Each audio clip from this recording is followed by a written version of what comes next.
Ngayon, papunta tayong ano mga kababayan, no? Panabo City. Yung ano natin ngayon, sadya natin na ipasyal natin si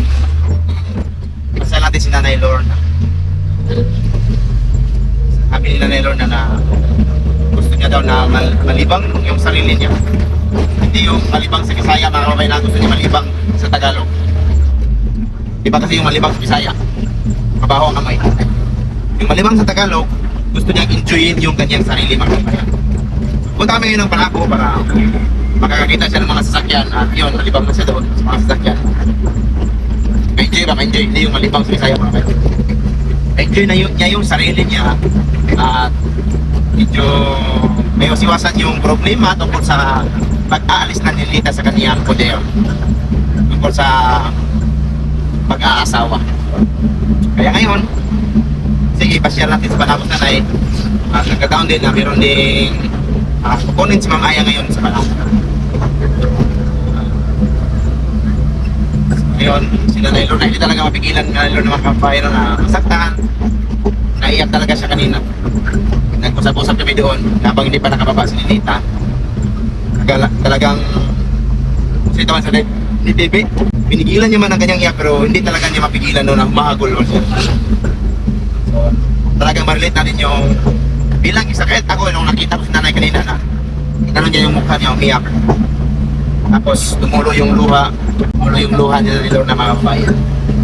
Talagang ma-feel mo yung sakit na naramdaman ni Nanay bilang ina. Ayaw niya talagang mahiwalay si Ninita sa kanyang tabi, sa kanyang pag-aaruga kasi si Ninita, mga kababayan, ang kinalulukot ni Nanay Lorna kasi yung ugali ni Ninita. May mga times na hindi yan matulog doon sa kanyang higaan. Doon siya matulog sa gitna ni tatay at saka ni nanay. Kaya yun yung mamimiss ni nanay or yun yung kinatatakutan ni nanay na Away-awayan din si Kylie. oo, tawayin niya yung pamangkin niya. Alis kayo dyan, hindi niya nanay. Ganyan iyak na lang yung dalawang pamangkin niya. So yun yung kinatatakutan niya na or mamimiss siguro ni nanay ang kanyang mga ugali ni Ninita. Pero sa ano, sa whole story, walang magagawa si Nanay Lorna kasi gustong-gusto na talaga ni Ninita ang ma-experience na may asawa. Kaya ngayon, walang nagawa si Nanay. Give up na lang ni Nanay at bigyan na lang daw ng pagkakataon. Binigay ni Nanay ang pagkakataon kung ano yung gusto ni Ninita.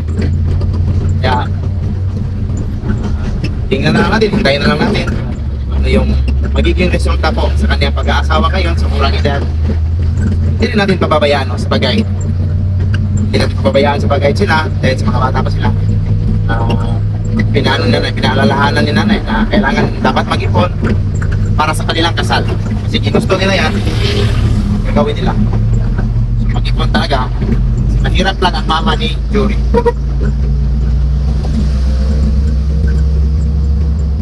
Yan mga kabayan, no? Pamasyal muna tayo sa Panabo kasama si Nanay Lorna. Ito na kami sa bus terminal ng Panabo, mga kabayan. Balikin ka? Yan na si Nanay Lorna, mga kabayan, no? Parang malaba.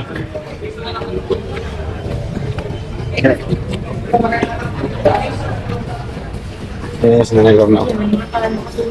Ay! Kapag malaba? Sa Panabo. Oh. Ihatid namin si Nanay, mga kabayan, dito sa bus terminal para makasakay siya ang papuntang. Asa kaya patulong, Nay? So doon tayo sa dulo. Doon tayo sa dulo daw. Wala pang may bus din eh. Para sa Santo Tomas, mga kabayan, so wala pang dumating na bus, no?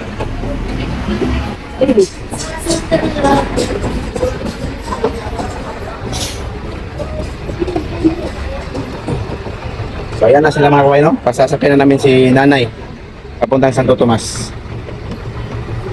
Taka, Nay, ato dito, Nay. Asa na?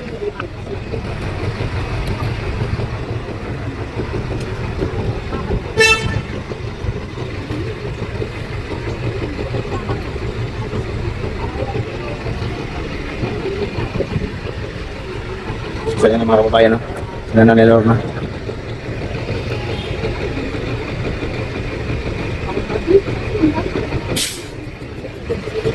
Nagatod may kang ninita, ito na siyang bana. Sina? Ayat-ayat ka. Ayat-ayat ka. Sinipis na naman. Ha? Sinipis na ang iyang kwarta. Ano na yung kwarta? Tegang sugdos mo ng share call. Hindi ko alam, ginagas-gasto. Yay! Kung abot ito na nagtagal si Walita, pilit. Ayatan niya sa imong mga anak. Ako, Tegang ko ka. wako din lang. Wako, after lima kakaluwi. Ikaw na rin hatag niya. Wako lang. So ngayon mga kabayan, no, babalik na kami doon kasi mayroon pa pinuntahan si Sheila doon sa labas. So pinasamahan ko kay Ma'am Aya. Ngayon mga kabayan, no, so dito na kami sa Multicap.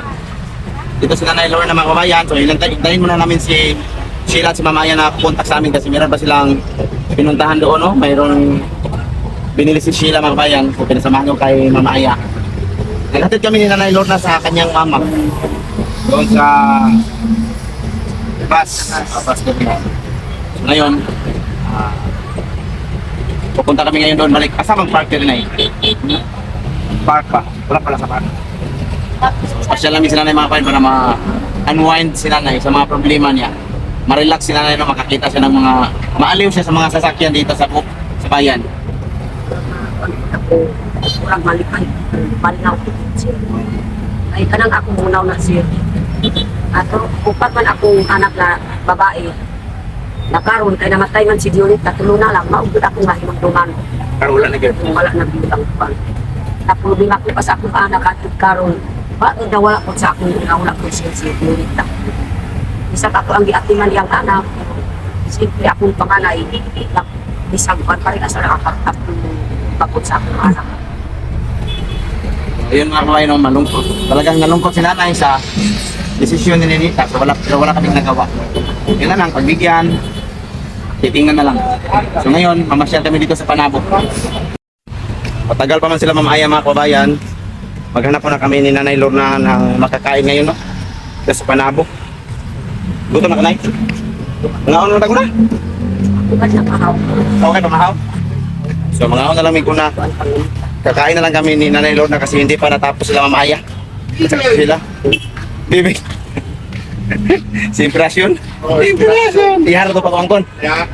Si ano na isa, si Nanay Lorna. Ito sa tanong pugong bihero ba? Oo. Agi na mi. So, kita sa. Sige. Wala lagi. So, mingi sila ng sticker mga kabayan. Walang pa sticker. So, hanap pa na kami na makakain mga kabayan kasi wala pang pag-aagahan si Nanay Lorna. So, hanap kami ng makainan namin ni Nanay Lorna kasi hindi pa natapos sila Ma'am Aya at nagutom na kami ni Nanay Lorna. Kaya na sila ng durian.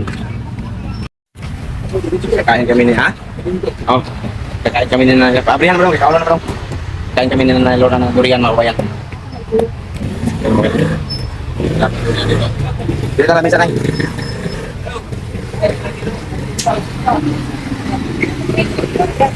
Oh.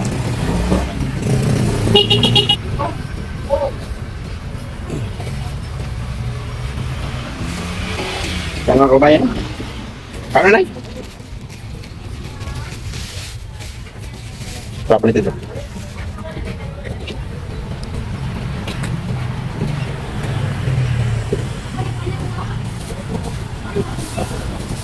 Kami naik. Hah? Ayo, Bang.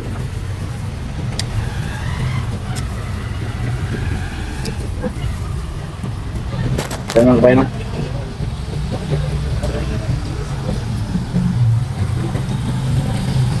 Kakain kami ng durian kasi matagal kasi hila sa kasi Ma'am Aya.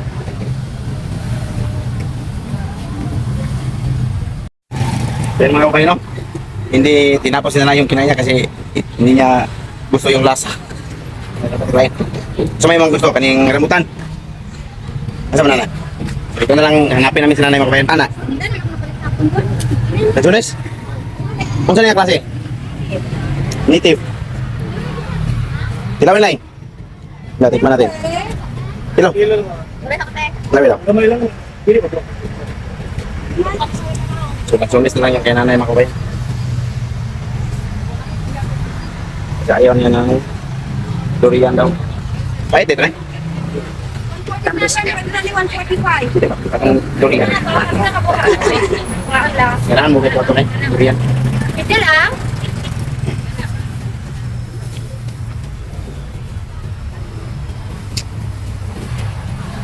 Yan yun, lagi po ganyan na yun. Masarap dito. Marami. Thank you. Tara na eh. So, lansones na lang yung kay nanay mga kabayan kasi hindi niya gusto yung lasa ng durian daw, mapait. So, balik naman kami doon sa multi-cup kasi hindi pa nag-chat sila at si Mamaya. Dahil mga kabayan, medyo mainit. So, maghanap na lang kami na ngayon ng mapapahingahan mga kabayan na mayroong ano ng puno kasi napakainit ng ano dito. Tapos doon sa sasakyan din namin sa multi-cup, sobrang init din. Grabing inita. Kita talaga lang doon na yun. Mahuway ta. Siguro sila mamaya mga kabayan, yan doon mga kabayan. Malayo. Ano sa? Ang? Hindi, nakilid, nakilid. Hey, naman sila bukating ito. Kilala pala ni nanay mga kabayan, no? Ha? Ano bitag? So, si bukating ba? Taga? Sa Oo. Yung taga sa boss? No? Matiglaw? Kilala ka nanay? Okay, ganito man eh. Oo, gani. Kailan mo ba lang? Kilala pala ito ni nanay Lorna mga kabayan, no? Tapos kasi ang kulit. Ito? Kapalan? Ay, katong gipuyan yung mas matignaw. Si Bugatin? Bukating. Ano sa Bugatin? Ay, Bugatin. Ito nasa 26. Oo, nag-decide ka. Nakabot ka 26. Oo. Ganito, mo dito ka. Ay, gato rin ka doon ay. Gato mo ba na niya? Ay, mao. Kailan ka mga ako, wala yung kalabot sila. Oo, tama. Ay. Kami ko, wala ko yung kapangkan. Yun sa man. Eh, Wala ba? Tama na ba yun? kapula. Alas mapula. Oo, de. Ganyan, nagpanapunta sa iyo. Wala.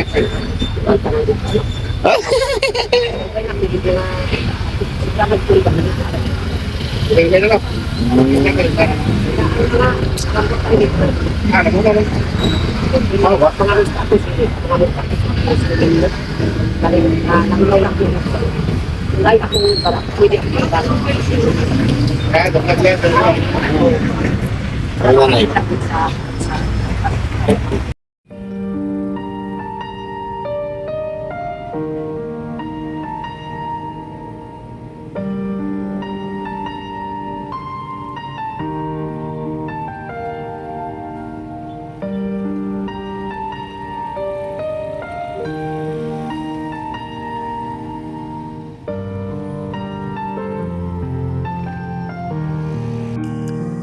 Magandang gabi po sa inyong lahat dyan mga kababayan, no? So,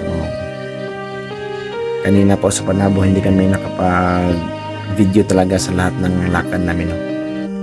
Kasama si Nalalo na kasi napakainit talaga. Napapagod talaga kami sa init at ano po mga kababayan, no? Sunod-sunod kasi yung mga araw na napupuyat kami, no? Kaya medyo pagod. Tapos ang init pa ng panahon kaya inaantok kami kanina sa init. Kaya hindi na kami nakapag-video. So ngayon mga kababayan, no? Bago lang akong gumising, nakatulog kasi kami. Kanina galing po kami ng Panabo. So maraming salamat po sa inyong lahat mga kababayan. Sa lahat ng suporta at sa inyong lahat na may malasakit din sa pamilya niya na Lorna. Maraming salamat sa inyo lahat mga kawain. Dumating na naman itong ano natin, ano naman ginawa mo dito, saan ka galing, tingnan nyo yung gagawin nyo mga kawain. Yan, ito talaga yung mga ano niya dito tayo sa duyan mga kawain. So maraming salamat sa inyo lahat mga kawayan at bye bye kami, bye bye. Bye-bye. Bye-bye. Bye-bye. Bye-bye. Bye-bye. Salamat sa inyo lahat. Ingat kayo palagi dyan mga kababayan, no? Para sa lahat ng ginagawa ninyo. So, ingat po. Bye-bye. Hanggang dito lang yung video namin.